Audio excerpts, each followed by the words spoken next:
Dans une Allemagne humiliée par la défaite de 1918, où un peuple se cherche et n'arrive pas encore à se trouver, l'ethnologie allemande va venir apporter son soutien à Hitler dans sa conquête du pouvoir. Pour lui, les choses sont claires.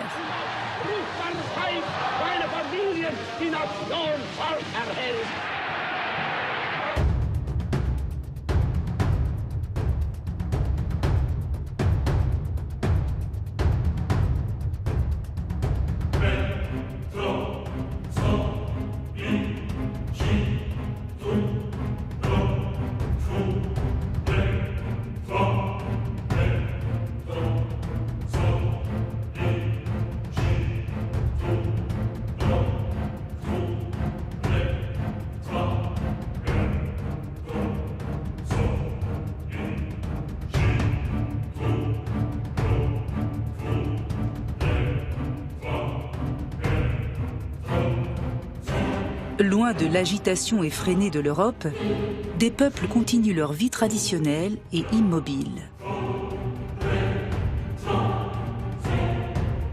Des voyageurs, des aventuriers, des pseudo-scientifiques, des ethnologues viennent les découvrir, collecter leurs objets pour les musées et décoder leur système de vie et de pensée.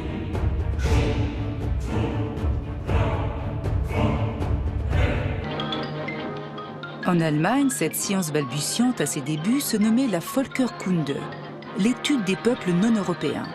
Mais elle n'était pas sans arrière-pensée raciale à la fin du XIXe siècle. Avec le Troisième Reich et la perte des colonies, l'ethnologie des peuples lointains subit un coup d'arrêt. Elle cède le pas à une deuxième école d'ethnologie qui se nomme la Volkskunde. Autrement dit, l'étude de la connaissance du peuple allemand.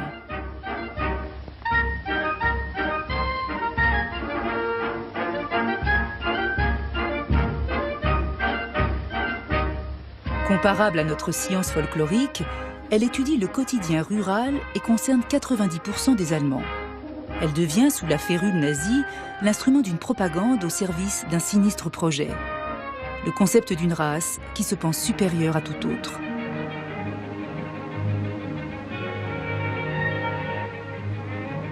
Un idéal pour ressouder un peuple en éliminant ceux qui ne pourraient prouver la pureté de leur origine.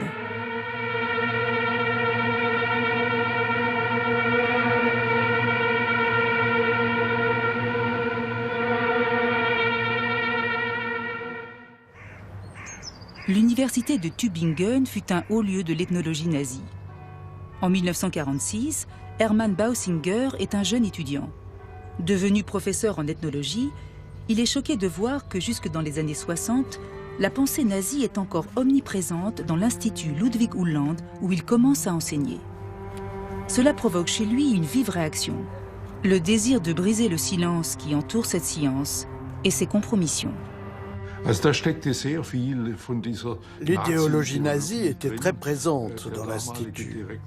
Le directeur de l'époque avait été un national-socialiste très engagé et très fanatique, Beber-Meyer.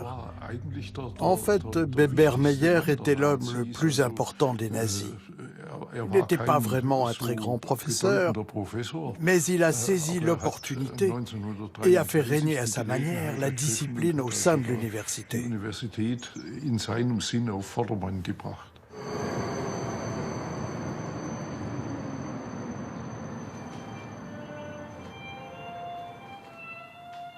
C'est à Wolfgang Emmerich, l'un de ses élèves, que Hermann Bausinger demande d'établir une thèse critique sur l'implication de cette ethnologie dans le régime nazi.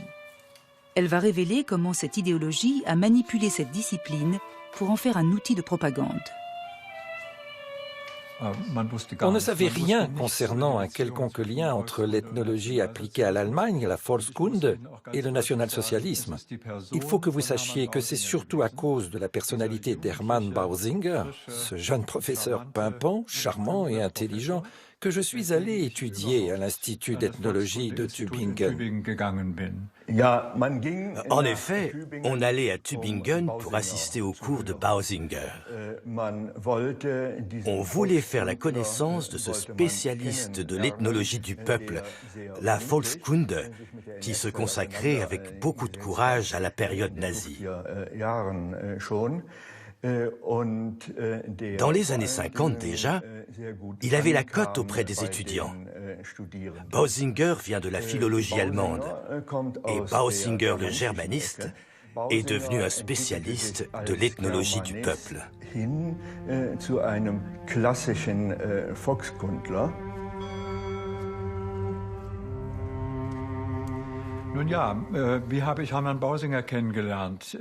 Comment ai-je fait la connaissance de Hermann Bausinger? Nous avons rencontré nos professeurs à Tübingen dans le bâtiment de l'université qui s'appelait Hergelbau, en bas dans la vallée. Tous les autres étaient donc, pour parler français, des vieux croutons qui avaient entre 55 et 65 ans. Je pourrais citer plusieurs noms. Tous avaient été des nazis. Auparavant, à Cologne, j'avais étudié chez Gerhard Frick, qui avait initié l'autodafé des livres à Göttingen. Paul Beckmann, un autre professeur, était lui aussi un nazi. Tous ces professeurs, qui n'avaient donc pas été que des simples membres du parti, mais des opportunistes pour la plupart d'entre eux, occupaient encore des postes importants. Après leur dénazification, ils continuaient malgré tout à toucher leur salaire ou leur pension.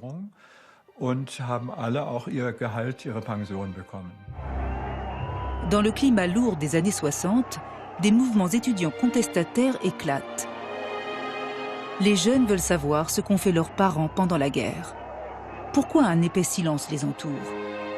Il est vrai que victimes et bourreaux se taisent, et les idées nazies sont toujours là, présentes dans l'enseignement. En Allemagne, on ne pouvait pas vraiment parler du passé national-socialiste et pas non plus véritablement s'interroger à ce sujet. C'était tabou. J'ai moi-même vécu ça de près, pour ainsi dire. Mon premier professeur à l'école primaire était un ancien nazi, chef de la section locale du NSDAP, le Parti national-socialiste. Il m'a effectivement enseigné des théories racistes. Il nous expliquait à nous les enfants quel était l'espacement entre les deux oreilles, quelle était la forme du nez de la race juive et de la race aryenne. Et à l'époque, ce n'était pas un cas isolé en Allemagne.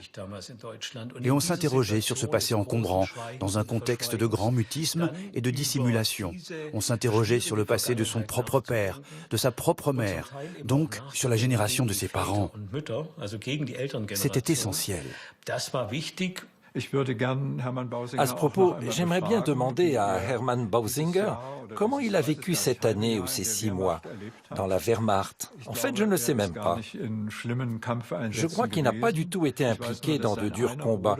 Je sais juste qu'un de ses frères est mort dans un camp français et qu'il y est mort de faim.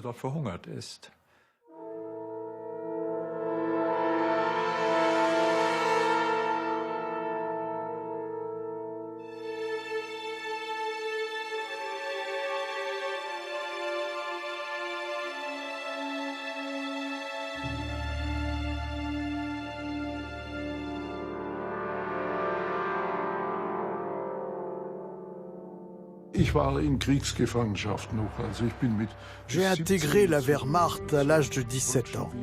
Et ensuite, j'ai été prisonnier de guerre en France pendant 1 an et demi, mais chez les Américains. Certes, j'ai eu beaucoup de chance. J'avais un fusil, mais je n'ai jamais été impliqué directement dans des combats.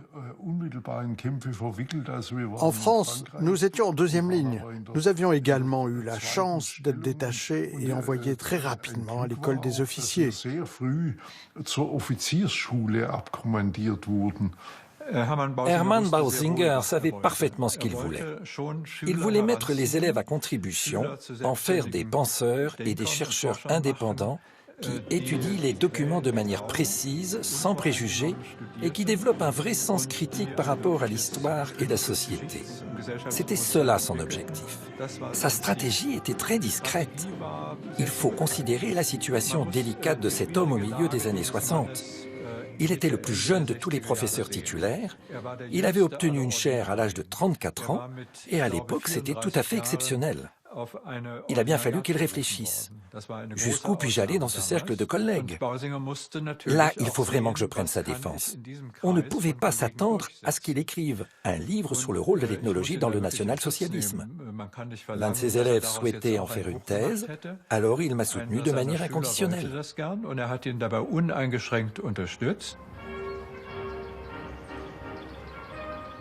Wolfgang Emmerich choisit pour titre de sa thèse « Idéologie de la germanité sous le Troisième Reich ». Une déconstruction de cette Volkskunde dont beaucoup d'enseignants nazis professaient encore les idées après-guerre. À Tübingen, le cycle des cours avait toujours lieu dans l'Audimax, c'est-à-dire dans l'amphithéâtre le plus grand. Il était toujours plein à craquer. Le professeur Schulte avait parlé du cas de la psychiatrie et c'était l'une des premières fois que l'on entendait parler de ce programme d'euthanasie et des 100 000 victimes qu'il avait occasionnées. Le programme d'euthanasie des nazis.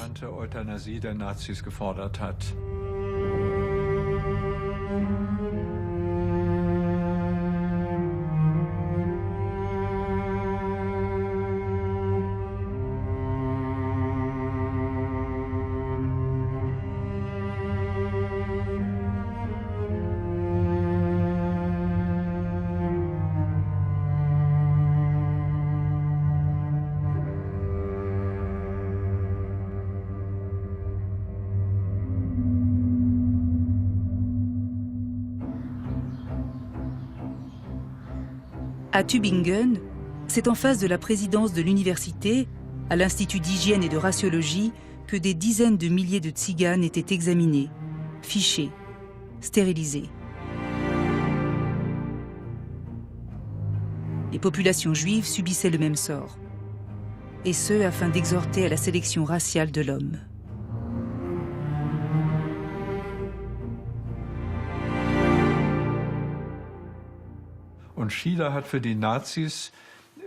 Schieder avait développé pour les nazis à la fin des années 30 tout un programme dont l'objectif était le repeuplement de l'Europe de l'Est. Une histoire terrible, terrible. Il y était question de déportation et de génocide. Et ce Theodor Schieder était encore toujours incontesté, ce qui était notamment dû au fait qu'il avait des étudiants célèbres. En premier lieu, Hans Ulrich Willer, qui ne voulaient pas que l'on critique leurs professeurs. Pour moi, le cycle de cours de Tübingen a clairement servi de déclencheur pour le choix du thème de ma thèse de doctorat. L'idée centrale était que deux courants se sont rejoints dans l'ethnologie. D'une part, le romantisme allemand avec les frères Grimm, et d'autre part, une approche conservatrice et nationale de la société avec Wilhelm Heinrich Riehl au milieu du XIXe siècle. Ces deux courants ont fait dès le départ de cette ethnologie appliquée à l'Allemagne une science fortement axée sur les permanences et les traditions des paysans, comme on dit sur le bon vieux temps. C'était une science qui en fait n'en était pas une, puisque cela s'appelait la Kunde, c'est-à-dire la connaissance empirique du peuple. Tous les enfants allemands ont été bercés par les contes des frères Grimm écrits au XIXe siècle. Cendrillon, Blanche-Neige, Peau d'âne. Ces contes de l'enfance et du foyer ont enchanté leur imaginaire. 2 volumes de légendes et un dictionnaire de langue germanique complètent leur œuvre.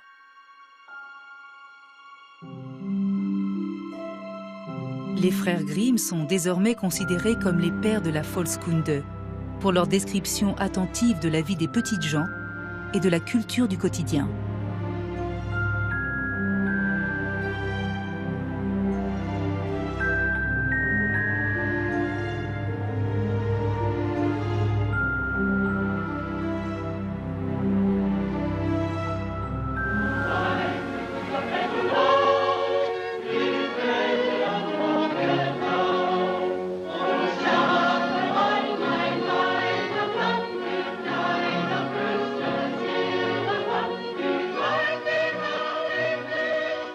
C'est ce que vante la propagande du Reich, un modèle de vie paysanne. Cette Kunde s'intéresse plus que jamais aux coutumes et traditions persistantes de ce monde rural, censé contenir en son sein depuis des siècles une sagesse immobile et l'origine pure de l'âme de la germanité. C'est celle-là qui devra régner partout où le Reich s'imposera sur les 1000 ans à venir. Toutes ces images anodines, voire insouciantes et banales, n'avaient pourtant rien d'exceptionnel. À cette époque, on aurait pu les collecter dans tous les pays d'Europe à forte majorité rurale. Mais en Allemagne, la politique des nazis les agglomérait pour souder le terreau de l'identité commune des Allemands en une force rassurante de cohésion nationale.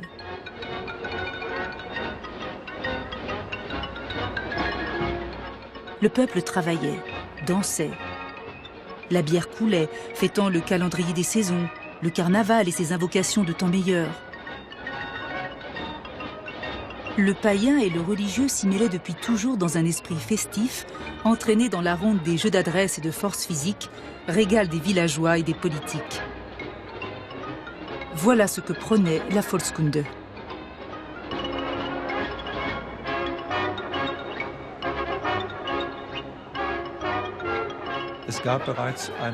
Il y avait déjà une tendance raciale dans l'ethnologie appliquée à l'Allemagne. Les nazis n'ont eu qu'à réunir leurs idées avec celles de certains ethnologues pour en faire un programme radicalisé. Cela vaut globalement pour toute l'idéologie nationale-socialiste.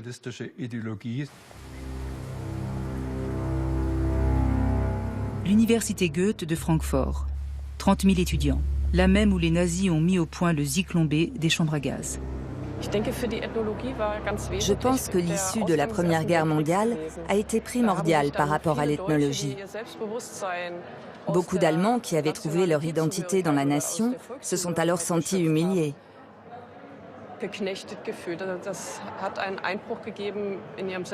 Et à cela s'est ajouté pour les ethnologues la perte des colonies, ce qui les a, pour ainsi dire, privés de leur base de travail.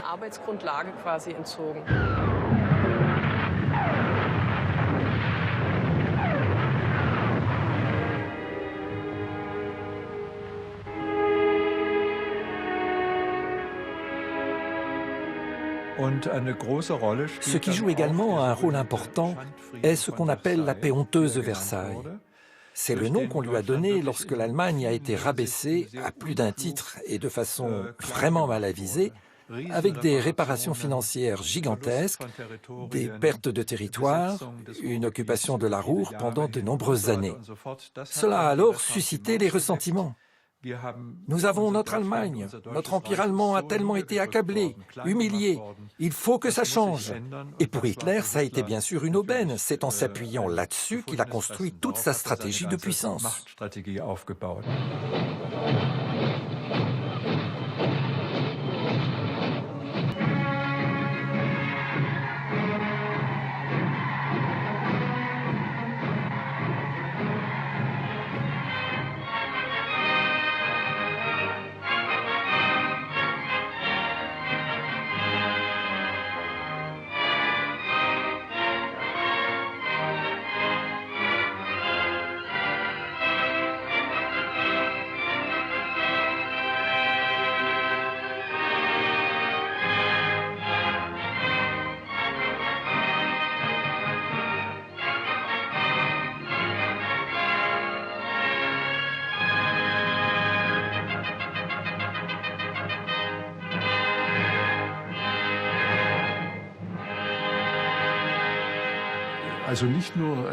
En fait, je crois que ce qui était très important, et pas seulement dans les thèmes abordés par Heinrich, c'est qu'on ait réussi à aller au-delà de ce caractère inoffensif de l'ethnologie appliquée à l'Allemagne. Il y avait d'une part ces propos fortement imprégnés d'idéologie, ça existait, nous nous y sommes consacrés. Mais il y avait également cette focalisation extrême sur la culture paysanne, toujours reliée aux traditions, parce que tout ça relevait soi-disant du proto-germanique et remontait aux anciens peuples. Peu importait qu'il s'agisse du carnaval ou de Noël. Toutes les traditions venaient des anciens peuples germaniques, ce qui était tout de même un peu hasardeux.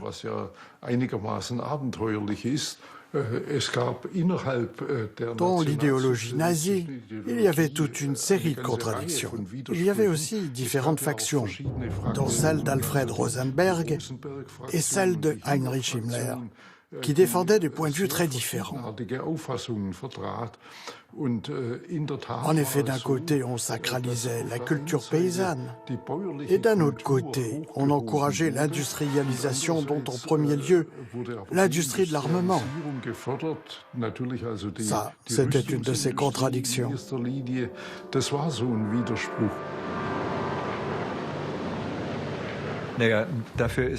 Dans la conception des chauvinistes et des nazis, c'est bien sûr Arminius le Chérusque qui est la référence du proto-germain.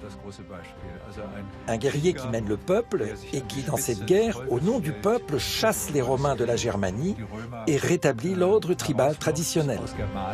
Cette figure historique, les nazis en feront le type racial de l'Arien.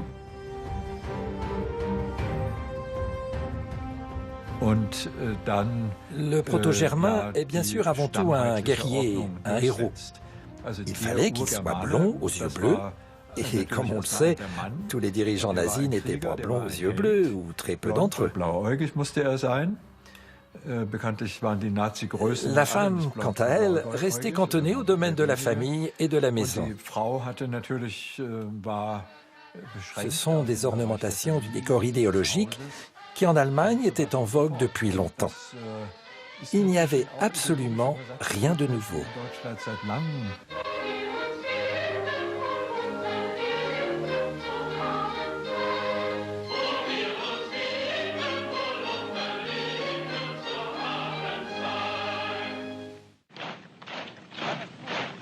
Ce modèle idéalisé, récupéré dès 1933 par les nazis, affirme allégoriquement la supériorité du Germain sur toutes les autres races. Et il soude le peuple en une force collective.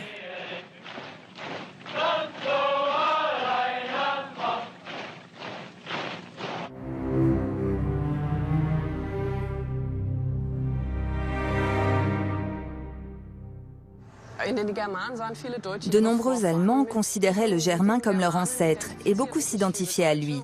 Ce mythe a été sans cesse entretenu à travers différents courants et différentes orientations. Les ethnologues de la Völkerkunde y ont contribué eux aussi. Ils ont beaucoup débattu pour déterminer d'où venait ce Germain. Venait-il du Nord, ce qui semblait le plus plausible pour la plupart d'entre eux, ou alors venait-il d'Asie?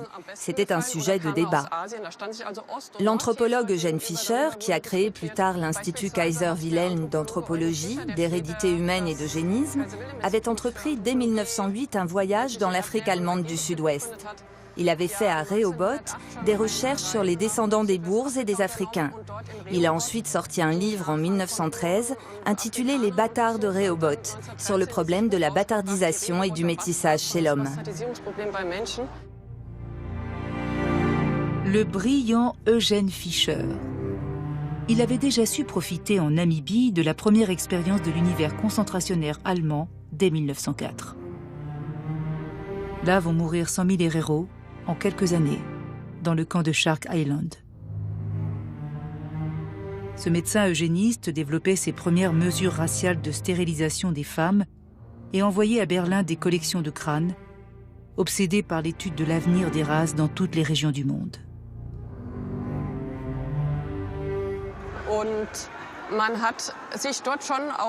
Effectivement, on s'intéressait beaucoup à ce qu'on appelait les races. Concernant l'Afrique, il existait cette théorie des Chamites, qui avait de très nombreux adeptes et pas uniquement en Allemagne.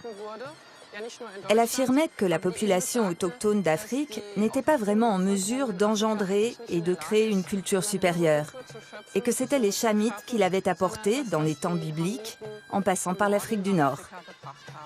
On pensait que la race et la culture formaient une entité, et que c'étaient les Chamites venus de Libye et d'Égypte qui les avaient apportés. Mais les Chamites n'étaient qu'un mythe, une légende. Ils étaient considérés comme les descendants de Cham, l'un des frères de Sem et Japhet, qui avaient été chassés de leur terre. Ensuite, les Chamites, qui étaient des nomades éleveurs de bestiaux, se seraient installés en Afrique, où ils auraient fondé les premiers États.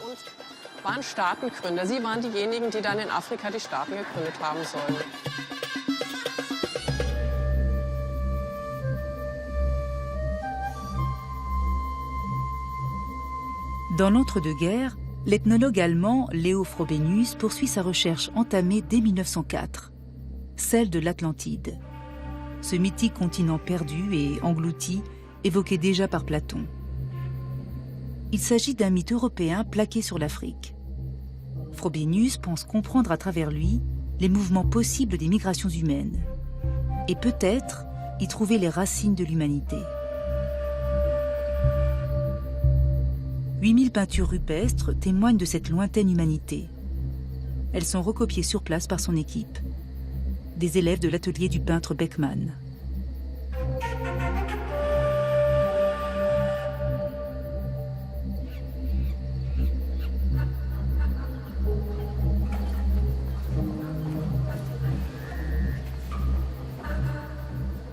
Frobenius était au début un autodidacte, un des ethnologues allemands les plus renommés dans les années 20 et 30, en faisant des expéditions de recherche pour essayer de sauver leur culture africaine avant leur disparition.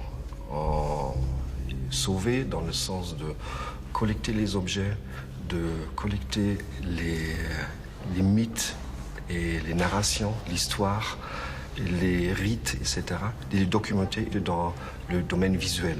Donc il a pris beaucoup de temps pour collectionner ces mythes. Il a publié une œuvre à 12 volumes qu'avec des mythes africains. Et ce qu'il a fait en plus, c'est de rapprocher les mythes avec l'art rupestre qu'il croyait très vieux, comme les mythes aussi.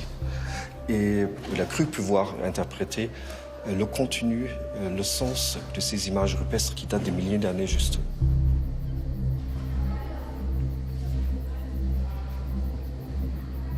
Le mythe de l'Atlantide était un des grands mythes autour de 1900, partout en Europe. Et Frobenius était fasciné aussi par l'histoire de Schliemann qui a découvert Troie. Donc il se voyait un petit peu comme un nouveau Schliemann quand il a découvert au sud du Nigeria des terracottas et des bronzes absolument différents. Cela était presque comme des têtes grecques assez classiques. Donc il croyait vraiment d'avoir trouvé un élément de la civilisation de l'Atlantide. Frobenius conteste l'idée même d'un apport de civilisation par le colonialisme sur les peuples dits sauvages.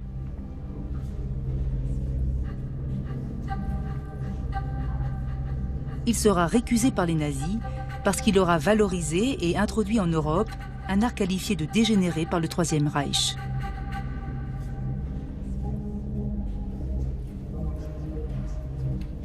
Das ist ein Kernpunkt der Nazi-Volkskunde. C'est l'un des éléments centraux de l'ethnologie nazie, le mythe de la continuité germanique et germanophone. L'affirmation qu'il existerait une continuité raciale ininterrompue par le sang, mais également par la culture depuis les anciens Germains, avant et pendant les grandes invasions contre l'Empire romain.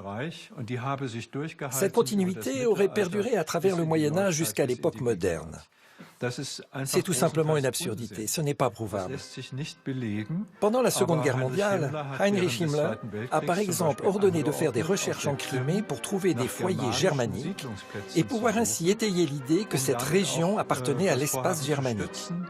En fait, c'était ça le noyau de l'idéologie nazie dans l'ethnologie appliquée à l'Allemagne, le mythe de la continuité germanique.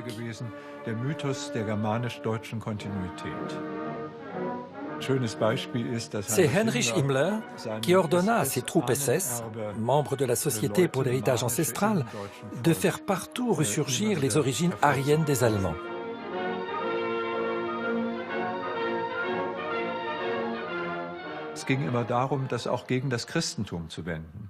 À travers cette idée, il s'agissait aussi de s'en prendre au christianisme. On voulait montrer qu'il existe une tradition continue de paganisme germain. C'est évidemment un non-sens, car tout cela s'est mélangé et l'héritage chrétien a pris le dessus dans la culture allemande. Nous avions sans cesse à nous confronter avec la recherche sur le pays d'enracinement. Nous ne l'avions pas rejeté, mais nous avions toujours essayé au contraire d'y apporter de nouveaux points de vue. Et surtout, nous avions soulevé de nouvelles questions et inoculé de nouveaux éléments dans la recherche sur ce pays d'enracinement. Utz-Jegle, par exemple, réalisa un projet qui avait le curieux titre de « La science de l'enracinement chez les nationaux socialistes ». In diesem Projekt versuchten die Mitarbeiter deutlich zu machen, Ceux qui participèrent chassaient et que globalement, dans ce monde paysan soi-disant romantique et sain, il y avait beaucoup de choses très tordues et très malsaines.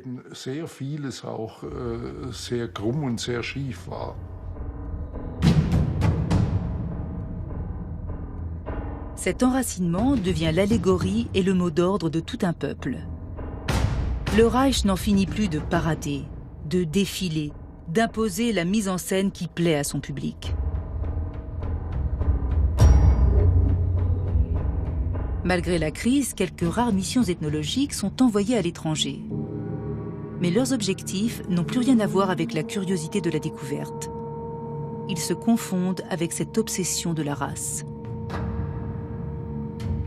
Dès 1938, avec le SS Ernst Schaffer, l'ethnologue Bruno Beger retourne au Tibet pour rechercher les racines indo-européennes de la germanité.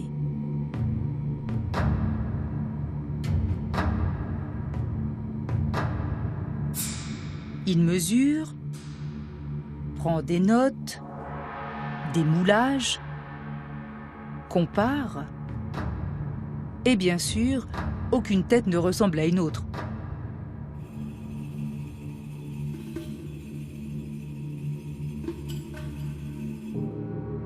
Mais les nazis ont leur théorie de hiérarchisation des peuples. Il suffit d'écouter un de leurs exposés. Un jour, Hitler a dit « On découvre quelque part un crâne, et voici un crâne qui ne l'est pas. Alexandre Pouchkine, un slave, matine et en plus de sang nègre. » Et alors, une tête tout à fait impossible, c'est celle d'Einstein. Ça saute aux yeux, voyons. Celui-là, par contre, a le crâne qu'il faut. Martin Bormann. En fait, les ethnologues qui se concentraient sur les colonies en Afrique ont voulu se rendre indispensables et apporter leur soutien au régime nazi. Ils ont très vite organisé des congrès sur ce sujet après le début de la guerre, quand il semblait envisageable de récupérer les colonies. Il y avait par exemple Hermann Baumann, qui à partir de 1940 occupa la chaire d'ethnologie à Vienne. Après que l'Allemagne eut envahi la France, la Belgique et les Pays-Bas, il envoya l'une de ses collaboratrices en France et en Belgique pour chercher dans les archives et les bibliothèques des documents qui pouvaient être intéressants dans le but d'élaborer un manuel sur les colonies et les tribus africaines.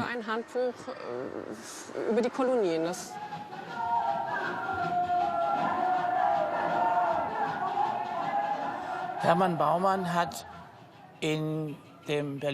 Baumann a joué un rôle important au musée de Berlin. Il était un africaniste estimé et venait de Fribourg. C'est là qu'il avait fait ses études. Ses professeurs avaient été entre autres Eugen Fischer et Ernst Gross, tous deux également d'une grande influence. Par exemple, Eugen Fischer sera plus tard très important pour tout ce qui concerne les travaux et les recherches anthropologiques qui furent menés à Berlin, notamment ceux autour de la science des races. Et Hermann Baumann intégra très tôt le Parti national-socialiste. Il avait été gardien d'immeubles, chargé d'espionner ses concitoyens. Et ensuite, dans les années 30, en 1934 je crois, il commença ici, au musée, à mettre en place une collection européenne qui existait déjà en partie, mais qui devint alors un département à part entière. Il a aussi œuvré pour faire venir de nombreuses collections d'Europe de l'Est, ici, au musée de Berlin.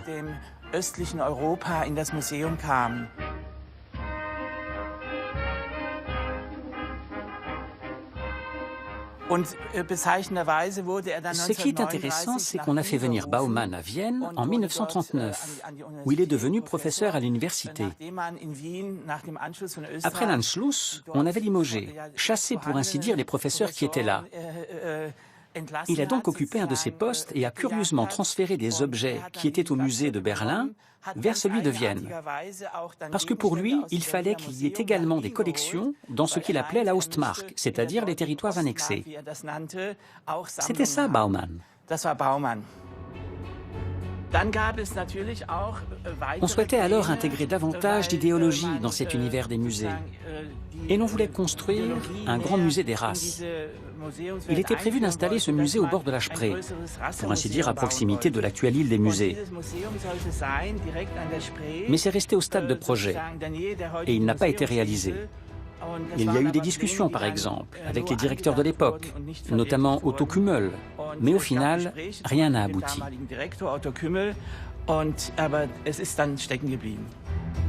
Ce musée des races, qui devait asseoir la suprématie de la race blanche, était une demande d'Hitler à Albert Speer. Celui-ci avait conçu la maquette du musée pour cette nouvelle capitale du Reich, Germania. Elle est désormais exposée à Berlin, au musée d'histoire de l'Allemagne.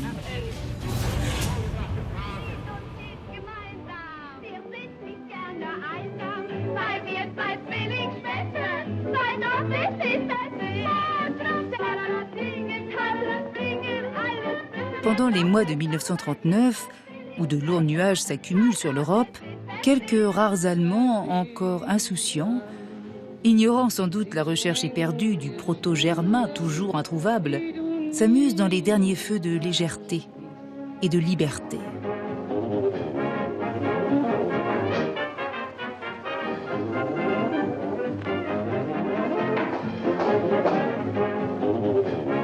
Tous ces gens sont-ils à ce point confiants dans le triomphe de la germanité ?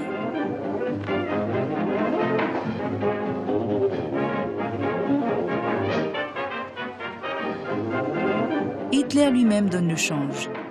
Apaisé par la présence d'Eva Braun, avec les enfants d'Albert Speer, entre deux crises d'autorité rageuse.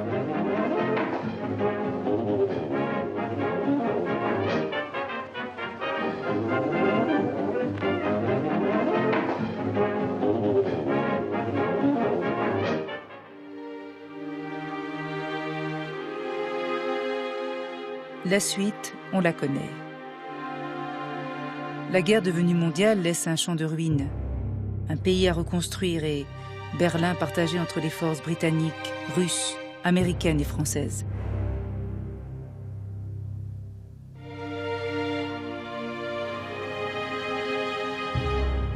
À cet emplacement se tenait le siège de la Gestapo, non loin du bunker d'Hitler rasé en 1945. En face d'une partie du mur de Berlin encore conservée, un mémorial est dédié à la topographie de la terreur.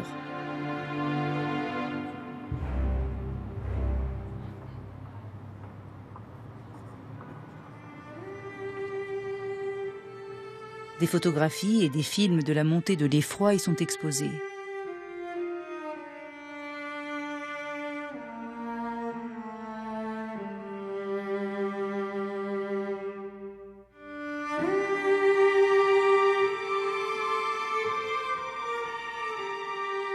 Dans la prison de Plötzensee, on peut aussi imaginer des centaines de pendus, dont l'ethnologue du musée de Berlin, Adolf Reichwein, mort sur un de ses crochets pour être rentré dans la résistance pacifiste.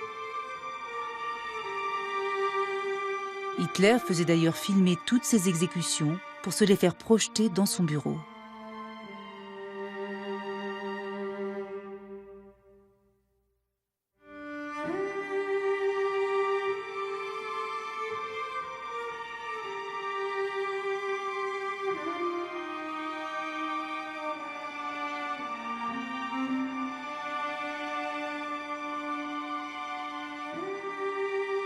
On peut s'indigner que ces deux écoles d'ethnologie ne se reconnaissent une culpabilité particulière, dans l'élimination méthodique des catégories humaines déclarées impures et non ariennes.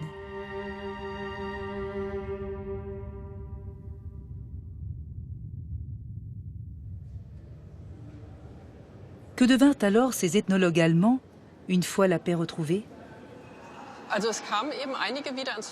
Il y a des ethnologues qui ont récupéré leur chair et qui ont, pour certains d'entre eux, continué à enseigner des choses similaires, mais avec des mots différents. Et je pense qu'au début, il y a eu cette continuité, parce qu'on ne pouvait ou ne voulait absolument pas se pencher sur le passé. En fait, c'est contre les professeurs qu'il aurait fallu agir. Mais avec le temps, ceux-ci ont fini par être lus et écoutés de manière plus critique. Baumann avait retrouvé un poste rapidement à Munich et avait, malgré les critiques, maintenu ses thèses racistes. Mühlmann avait lui aussi persisté dans ses théories, mais avec d'autres mots. Par exemple, Baumann a souvent remplacé par la suite le mot « race » par le mot « biotype ». Le vocabulaire avait une autre tonalité, mais au fond, il s'accrochait à ses convictions. Mühlmann, quant à lui, avait déjà prôné pendant la guerre une approche sociologique, mais basée sur la classification des races. En faisant par la suite oublier l'aspect racial de son approche, il fut soudain considéré comme un ethnologue plutôt progressiste. Plus tard, cela lui permit même d'enseigner à Heidelberg, la plus prestigieuse des universités allemandes. Er lehrte dann später in Heidelberg.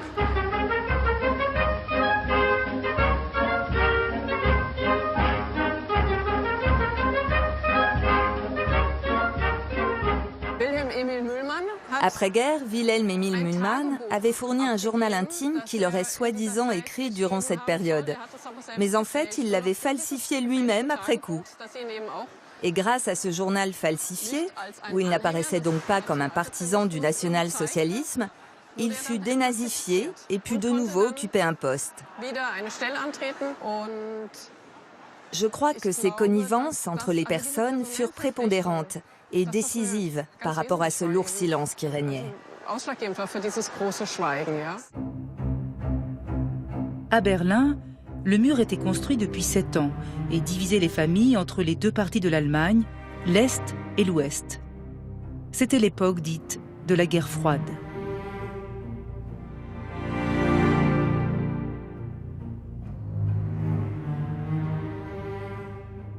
La thèse de Wolfgang Emmerich est publiée en 1968. C'est un coup de tonnerre.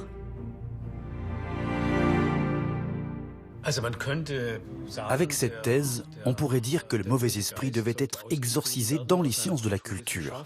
Pour nous, le mauvais esprit résidait notamment dans cette imbrication de l'ethnologie appliquée à l'Allemagne et le national-socialisme. Et vu comme ça, on pourrait effectivement dire que Wolfgang Emmerich a été celui qui a joué le rôle de l'exorciste à ce moment-là. Il n'était pas seul, mais comme il avait écrit cette monographie et qu'il s'était consacré intensément à l'histoire de cette discipline, on peut certainement affirmer qu'il a tenu ce rôle-là. Oui, incontestablement. En fait, la thèse a eu un impact sur toutes les sciences humaines et sociales. On peut même y ajouter les sciences exactes. Bien sûr que la problématique n'était pas la même. En mathématiques, il était certes plus difficile de trouver de la matière nazie. Cela dit, il y a eu des exercices jusque dans les écoles. 4 hommes de la section d'assaut installent un vignoble en 3 jours. Combien de jours mettront 12 hommes? Donc, ça aussi s'était imprégné de cette idéologie, même si elle a joué un rôle moins important.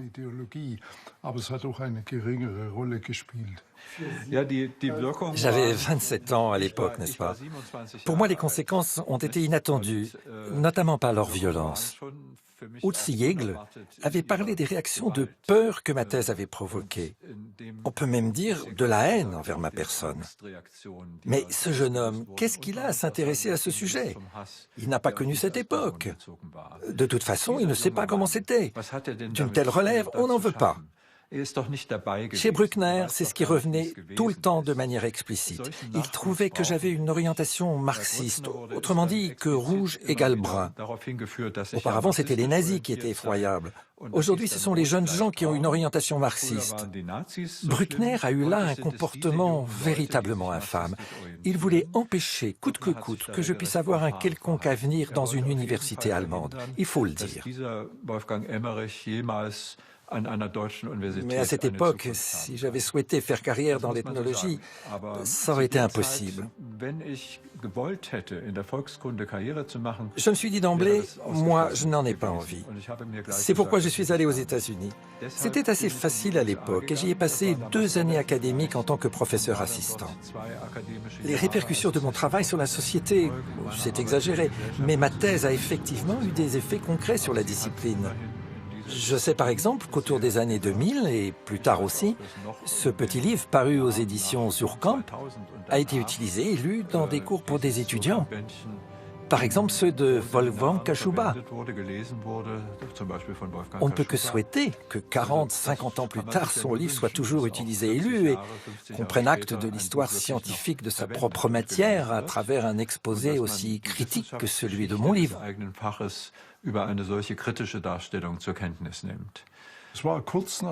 Peu de temps après la parution de l'étude d'Heinrich, un débat a commencé pour savoir si on pouvait continuer à utiliser le terme « ethnologie appliquée à l'Allemagne ». Il y a eu tout un tas de propositions à ce sujet, et le terme qui a ensuite été retenu était « science empirique de la culture ». Moi, je continue à le préférer à « ethnologie européenne », car dans le mot « ethnologie », il y a le mot « ethnos », qui pose un peu les mêmes problèmes que le mot « peuple ». Et « européenne », bon, alors tant qu'à faire, disons « mondiale ».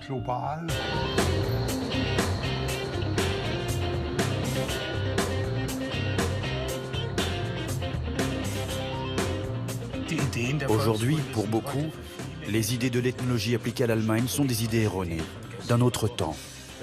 Mais en observant les actuels mouvements populistes de droite en Europe, on y retrouve exactement les mêmes images. Cette idée du caractère communautaire, cette idée que la pureté, c'est mieux que le métissage. Cette idée que les traditions nationales doivent prédominer. Ne nous enfermons pas dans une tour d'ivoire avec nos connaissances et nos publications. Nous faisons partie de la société et ainsi on a le droit de nous attaquer, de nous critiquer librement. Peut-être qu'aujourd'hui, l'ethnologie est effectivement devenue une science fréquentable.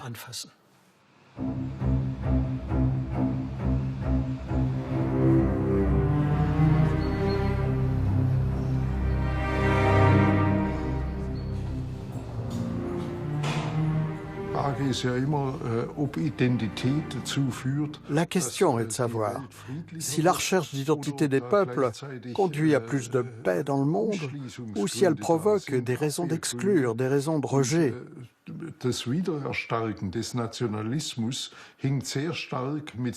La renaissance du nationalisme est étroitement liée à ces attitudes et à ces mécanismes de rejet des autres. Donc de ce point de vue-là, cela joue toujours un rôle très important. Et ces derniers temps, ne serait-ce qu'au travers des changements au niveau du langage, où on parle d'un flot de réfugiés ou flux de réfugiés qui arrivent, eh bien, c'est en fait une réaction de peur très très nette qui s'exprime.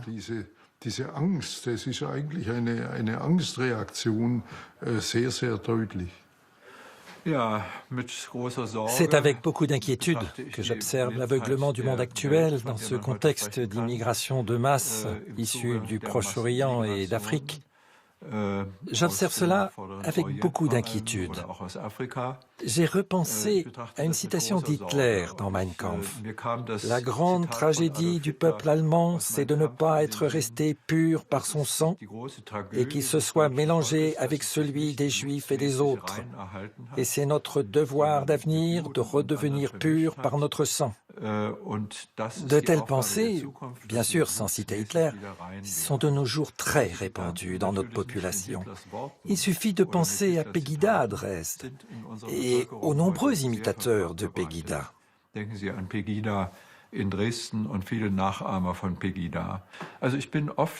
me retrouve souvent dans des situations qui me rappellent les idées absurdes qui cheminaient dans la période nazie concernant la préservation de la pureté du peuple allemand, de son caractère communautaire. Il faut veiller aujourd'hui à ce que les gens soient éclairés et à ce qu'ils n'adhèrent pas à de telles théories abjectes. Il y a plusieurs décennies qui sont passées depuis, mais c'est quelque chose qui peut ressurgir à tout moment, et cette idéologie nazie qui semblait avoir disparu, elle existe chez nous. Et je crois que tous les imitateurs de Pegida, ce mouvement venu de Dresde, en sont un exemple. Ici, c'est mon bureau, là où je travaille habituellement. D'ici, je ne vois pas que les montagnes, là en face, mais je vois aussi le château dans lequel je travaillais à l'époque. De là, je peux vérifier qui travaille encore, s'il y a encore des lumières allumées ou pas.